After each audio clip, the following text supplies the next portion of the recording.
પ્રાણી સૃષ્ટિ વિશે આપણે અભ્યાસ કરી રહ્યા છીએ અને લાસ્ટ લેક્ચરની અંદર આપણે અસ્થિમત્સ્યનો અભ્યાસ કરેલો. કાસ્તી અને અસ્થિમત્સ્યનો તફાવત વિશે જોયેલું, જે તમે તૈયાર કરી દીધું હશે. અહીંયા આપણે ચતુષ્પાદ એટલે કે બે જોડ ઉપાંગો ધરાવતા, પ્રચલનની ક્રિયા માટે બે જોડ ઉપાંગો ધરાવતા અહીંયા એના 4 વર્ગો વિશે આપણે અભ્યાસ કરવાની થયા. તો પ્રથમ વર્ગ તરીકે આપણે ઉભયજીવી વર્ગ તરીકે લઈએ છીએ. અહીંયા એમ્ફી એનો અર્થ થાય ડ્યુઅલ એટલે ઉભય, અને બાયોસ એટલે લાઈફ જીવન. ઉભય એટલે કે બે સ્થાને જીવન ગુજારનારા પ્રાણીઓનો સમાવેશ અહીંયા જોવા મળે છે. પ્રશ્ન આવી રીતે બી પૂછાય આપણને કે સૌપ્રથમ જમીન પર આવતા પૃષ્ઠવંશી પ્રાણીઓ બરાબર ધ્યાન રાખવાનું. એ સિવાય અન્ય તો પ્રાણીઓ આપણે જોઈ ગયા જમીન પર જોવા મળતા હોય, પણ પૃષ્ઠવંશી પ્રાણીઓમાં સૌપ્રથમ વખત જે જમીન પર જીવન ગુજારતા હોય તેવા પ્રાણીઓનો સમુદાય ઉભયજીવી થશે. એટલે આપણને પ્રશ્ન આવી રીતે બી પૂછાય કે સૌપ્રથમ જમીન પર આવતા પૃષ્ઠવંશી પ્રાણીઓનો સમુદાય અથવા વર્ગ લખો. અહીંયા વર્ગ લખો તો આપણે લખવાનો ઉભયજીવી વર્ગ. અહીંયા ઉભય એટલે બે સ્થાને જીવનારા પ્રાણીઓનો સમાવેશ થાય છે. તો આવા વર્ગના જે પ્રાણીઓ છે એ ગર્ભાવસ્થામાં જલીય જીવન, જે ગર્ભાવસ્થા જોવા મળે છે, આપણે જેને રૂપાંતરની ક્રિયા કહીએ છીએ, એ જલીય જીવન ગુજારે છે. જલીય જીવનના અનુકૂલતાઓ પ્રાપ્ત કરેલી હોય છે. જ્યારે પુખ્તાવસ્થા પ્રાપ્ત થાય ત્યારે પુખ્તાવસ્થામાં એ સ્થળ જ જીવન ગુજારે છે. આમ પાણી અને જમીન એ બે સ્થળે જીવન ગુજારવા માટેના અનુકૂળ લક્ષણો દર્શાવતા હોવાથી આ વર્ગને આપણે ઉભયજીવી વર્ગ તરીકે ઓળખીએ છીએ. અહીંયા આવા વર્ગના આપણે લક્ષણોનો અભ્યાસ કરીએ તો પહેલાં વસવાટનું લક્ષણ લઈએ આપણે. તો વસવાટના લક્ષણમાં આપણે અહીંયા કીધું તેમ અહીંયા જલીય અને સ્થળીય એમ બંને નૈસર્ગિક સ્થળોએ આવા પ્રકારના પ્રાણીઓ અહીંયા જોવા મળે છે, એ જે અહીંયા આપણે દર્શાવી દેલું છે. ત્યાર પછી શરીરની વાત કરીએ આપણે તો આવા જે પ્રાણીઓ છે એ પ્રાણીઓના શરીર છે એ શીર્ષ અને ધડ, અને અહીંયાથી આમ કહીએ આ શીર્ષ અને ધડ એમ બે ભાગની અંદર વિભાજિત શરીર રચના જોવા મળે છે. કેટલાક પ્રાણીની અંદર મળદ્વારની પાછળ પૂંછડી જોવા મળે છે અહીંયા. એટલે મુખ્યત્વે શીર્ષ અને ધડ ધરાવતા, કેટલાકમાં પૂંછડી જોવા મળે છે.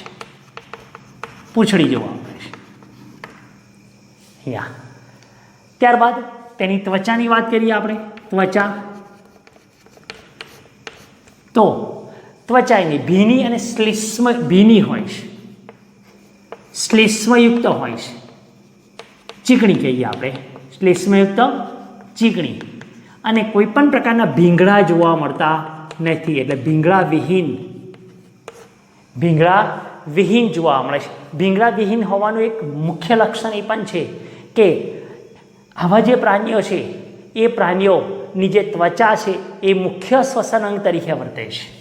તો યાદ રાખજો, ત્વચા એ મુખ્ય શ્વસન અંગ તરીકે વર્તે છે, અને એને કારણે જ શ્વસન અંગમાં CO2ની જે આપલે થાય છે, આંશિક દબાણના સિદ્ધાંત અનુસાર જે CO2 અને O2ની આપલે થશે એમાં જે અવરોધરૂપ ના બને એટલે તેના ઉપર વાળ અથવા તો કોઈપણ પ્રકારના ભીંગડા એવા કોઈપણ પ્રકારનું બાહ્ય કંકાલ જોવા મળતું નથી. એટલે બાહ્ય કંકાલનો અભાવ હોય તેવી ત્વચા જોવા મળે. સાથે સાથે ભીની હોય છે, જેથી ઓક્સિજન ઓગળી શકે, એને કારણે તેની ત્વચા ભીની અને શ્લેષ્મયુક્ત જોવા મળે છે.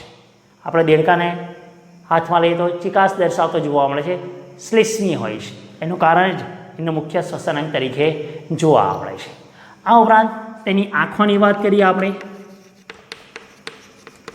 તો આંખો સ્થિર પોપચા ધરાવે છે, સ્થિર પોપચા હોય છે, અને આંખો એક જોડ આંખ હોય છે અને તેની અંદર સ્થિર પોપચા હોય. સ્થિર પોપચા પારદર્શક પોપચા હોય છે મિત્રો, અહીંયા પારદર્શક પોપચા હોય છે. એટલે અહીંયા આમ તો આપણે આગળ દેડકાનો સંપૂર્ણ અભ્યાસ કરવાનો છે ત્યારે બી જોઈશું કે દેડકામાં પારદર્શક પોપચા હોવાને કારણે એ નિંદ્રાવસ્થામાં હોય છે અથવા જાગૃત અવસ્થામાં હોય છે તેની આપણે જાણ થઈ શકતી નથી, એટલે કે પારદર્શક હોય છે. મોટાભાગના જલીય જે પ્રાણીઓ છે એની આંખ ઉપર જે પોપચા હોય છે પારદર્શક જોવા મળે, પાણીની અંદર રહી અને દેખી શકે તેવી રચનાને કારણે એ પારદર્શક પોપચા એમાં જોવા મળે છે. આ એક અનુકૂળતાઓ છે જલીય જીવનની અહીંયા, એટલે સ્થિર પોપચા ધરાવતા પ્રાણીઓ જોવા મળે છે. ત્યાર પછી આપણે કર્ણની વાત કરીએ. કર્ણ બાહ્ય કર્ણનો અભાવ હોય છે. અહીંયા બાહ્ય કર્ણ જોવા મળતું નથી. અહીંયા આમ જોઈએ તો કર્ણના આપણે 3 પ્રકાર પાડીશું: બાહ્ય કર્ણ, મધ્ય કર્ણ અને અંતઃકર્ણ. જે પૈકી અહીંયા બાહ્ય કર્ણનો અહીંયા અભાવ જોવા મળે છે. અને આ જે બાહ્ય કર્ણ જોવા મળે છે એ બાહ્ય કર્ણનો અભાવ હોય છે, અને અહીંયા માત્ર મધ્ય કર્ણ અને અંતઃકર્ણ જોવા મળે છે. મધ્ય કર્ણ અને અંતઃકર્ણ અહીંયા જોવા મળે છે, એની હાજરી જોવા મળે છે. બહારની બાજુએ બાહ્ય કર્ણને બદલે એક ખેંચાયેલી ચામડી જેવી રચના દર્શાવતું કર્ણપટલ જોવા મળે છે. એટલે કર્ણપટલની હાજરી આપણને જોવા મળે છે. કર્ણપટલ એટલે કર્ણમાં બાહ્ય કર્ણનો અભાવ, મધ્ય અને અંતઃકર્ણ જોવા મળે છે અને કર્ણપટલ ધરાવતા હોય છે. ત્યારબાદ પ્રચલન કરવા માટે આપણે વાત કરી અહીંયા કે પ્રચલન માટે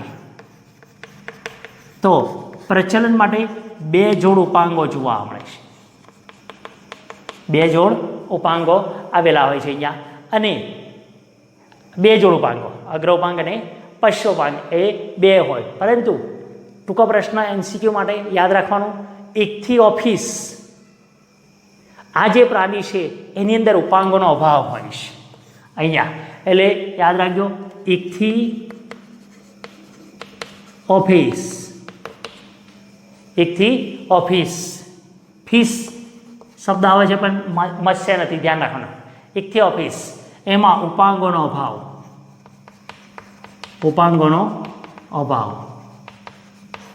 અહીંયા આપણે એવું વાક્ય બી યાદ રાખીએ, 1 થી ऑफिस जिसके पाव नहीं थे. 1 થી ઓફિસ जिसके पाव नहीं थे એટલે કે એનો ઉપાંગોનો અભાવ હોય છે. ટૂંકો પ્રશ્ન પૂછે એટલે એને આપણે ધ્યાનમાં રાખવાનું અહીંયા. ત્યારબાદ અવસારણીની વાત કરીએ.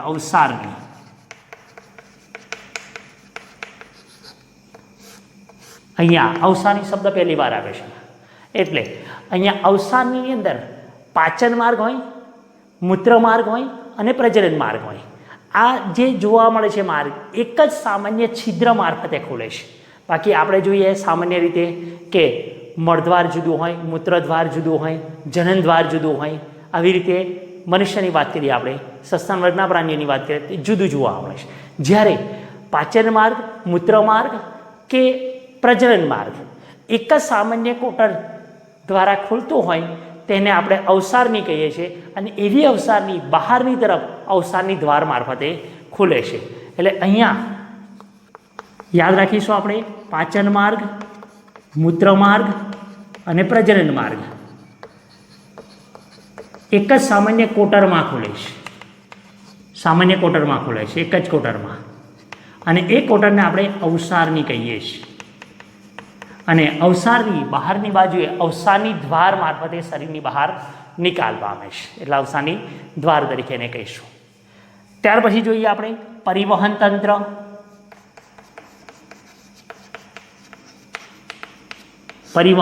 રુધિર વિસરણ તંત્ર. અહીંયા તો પરિવહન તંત્ર બંધ પ્રકારનું હોય છે, અને ત્રિખંડી હૃદય જોવા મળે છે. ત્રિખંડી હૃદય અત્યાર સુધી આના આગળના સમુદાયની અંદર આપણે જોયું ચુસ્મુખા વર્ગ, અસ્થિમસ્ય, કાશીમસ્યની અંદર દ્વિખંડી હૃદય હતું. એક કર્ણક, એક ક્ષેપક ધરાવતું હતું. હવે ધીમે ધીમે ઉત્ક્રાંતિ થઈ અને અહીંયા ત્રિખંડીમાં 2 કર્ણક હોય અને 1 ક્ષેપક હોય. એટલે 2 કર્ણક અને 1 ક્ષેપક એવા 3 ખાના ધરાવતું હૃદય જોવા મળે છે. એટલે કે ત્રિખંડી હૃદય અહીંયા આવેલું હોય છે. શ્વસનની ક્રિયાની વાત કરીએ આપણે તો શ્વસન માટે અહીંયા ખાસ કરીને અહીંયા ઝાલરો, ફેફસા કે ત્વચા દ્વારા, આગળ કીધું તેમ ઝાલર દ્વારા, ફેફસા દ્વારા અને ત્વચા દ્વારા. આવી રહ્યું મુખ્ય શ્વસનાંગ ત્વચા દ્વારા શ્વસનની ક્રિયા દર્શાવે છે. આ ઉપરાંત આપણે કંકાલની વાત કરીએ. અહીંયા લખીએ આપણે કંકાલ. તો કંકાલમાં અહીંયા બાહ્ય કંકાલ તો જોવા મળતું નથી. આપણે પહેલાં ચર્ચા કરીએ નહીં કે બાહ્ય કંકાલમાં અહીંયા ત્વચા છે, મુખ્ય શ્વસનાંગ છે, એટલે અવરોધરૂપ બને છે. બાહ્ય વાળ, શિંગડા, બિંગડા જેવી રચનાઓ કોઈ જોવા મળતી નથી, એટલે બાહ્ય કંકાલનો અભાવ. પરંતુ અંતઃકંકાલ જે છે એ કાસ્થિ અને અસ્થિનું બનેલું છે. કાસ્થિ અને અસ્થિનું બનેલું અંતઃકંકાલ જોવા મળે છે. અંતઃકંકાલ. ત્યારબાદ પ્રજનનની વાત કરીએ કે પ્રજનનમાં એકલિંગી પ્રાણીઓ છે.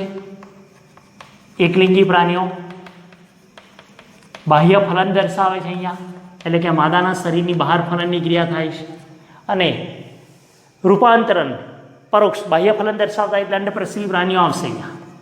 અંડપ્રસવી પ્રાણીઓ બાહ્ય ફલન દર્શાવે એટલે અંડપ્રસવી પ્રાણીઓ જોવા મળે. અને રૂપાંતરણ દ્વારા પરોક્ષની ક્રિયા દર્શાવે છે. દેડકામાં આપણને ખબર છે, દેડકામાં રૂપાંતરણની ક્રિયા ટેડપોલ જેવી રચનાઓ આપણને જોવા મળે છે.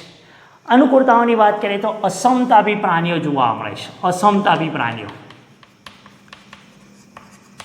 અસમતાપી પ્રાણીઓ આની આપણે આગળ બી ચર્ચા કરેલી શીત રુધિરવાળા પ્રાણીઓ કહેવાય.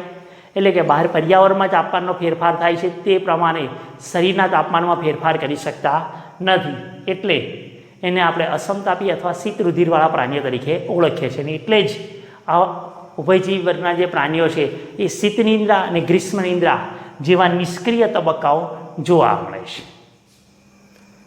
તેના ઉદાહરણની વાત કરીએ આપણે. દેડકો, જેને રાના ટાઇગ્રીના તરીકે આપણે ઓળખીએ છીએ. આ ઉપરાંત સાલામંડળ, ટોડ, બુલ્ફો કહીએ છીએ ને, પછી હાઈલા, એ પણ એક દેડકાનો પ્રકાર છે. અને આગળ જોઈ ગયા ઇક્થિઓફિસ, જેમાં ઉપાંગનો અભાવ હોય છે. એટલે અહીંયા ટૂંકો પ્રશ્ન પૂછાય, ઉપાંગવિહીન ઉભયજીવી વર્ગનું પ્રાણી જણાવો, તો ઇક્થિઓફિસ આવશે.